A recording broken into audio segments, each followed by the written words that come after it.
Hello, this is Ryan from NowGamer. This is Paul. And this is Saints Row 4. So tell me about Saints Row 4. It's a good game.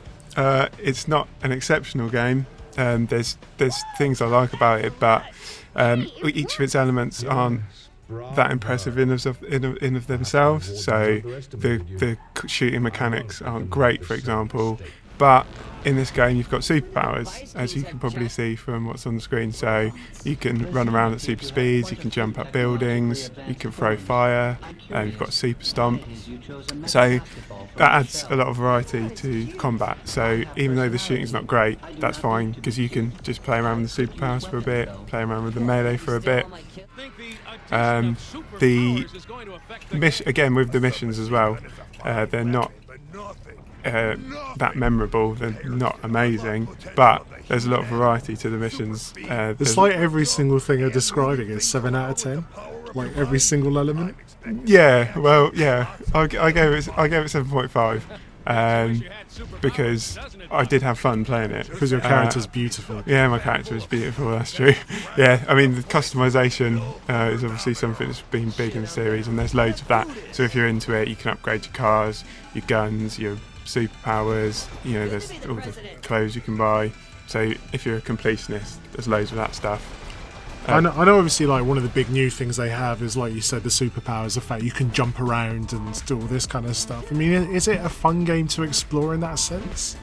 Yeah, I mean, it definitely adds something to just moving around the city, because, I mean, driving from place to place is still quicker some of the time, but if you see that, there's where you'd have to go round normally in a car, now you can just jump out the car, start jumping out buildings and flying across the sky. So yeah, it definitely adds a different element to moving around the city, so that's good. And how did you find it, like, in terms of humour? Because I know for Saints Row the Third, that was a big thing. Like, the main step up of the game was how funny and over the top it was, and when I completed it I thought, I don't really know where else they can take this. So I mean, how did you find the humour in this one? Well, yeah, it's still completely ridiculous, ostentatious, over the top. I mean, basically the humour, it's all about references, like movie references, game references, so it's constantly parodying other genres and throwing these things out there. That is funny some of the time, but it can get a bit tiresome because it's just reference. So first of all, you're going to have to be able to get all of them, so you have to be old enough to know all the films. I'm just laughing at this because I'm glad this is back in there. That's one of the fun little mini games that's in there. That's one of the serious moments in Saints Row 4. Yeah. So yeah, some of those references are funny, but it can get a bit tiresome at times. Sure. I mean, what kind of missions are there to do? Just give me like a typical mission of what it is you're expected to do.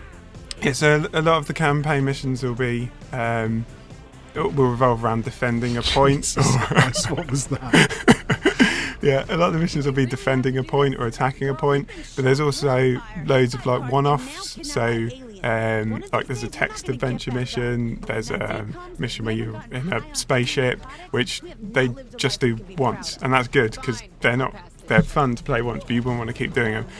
Also, a lot of the campaigns used to introduce, so like this is something you do once, and I mean it's all you're doing is pressing one button. Want to do that yeah, once. You don't even want to do it once, exactly.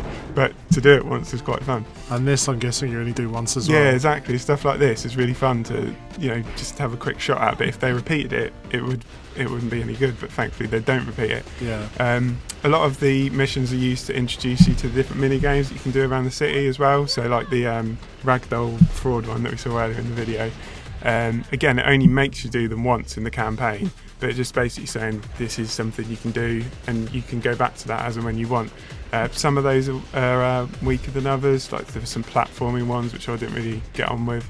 But yeah, the mini games are fun.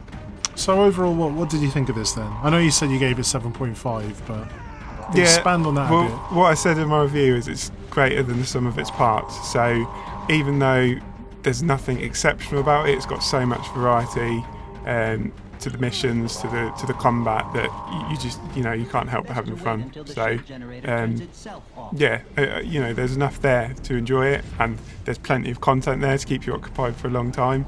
I don't think it's going to set your world alight, but if people like those kind of sandboxes that Saints Row's always giving you, then I'm sure they'll enjoy it.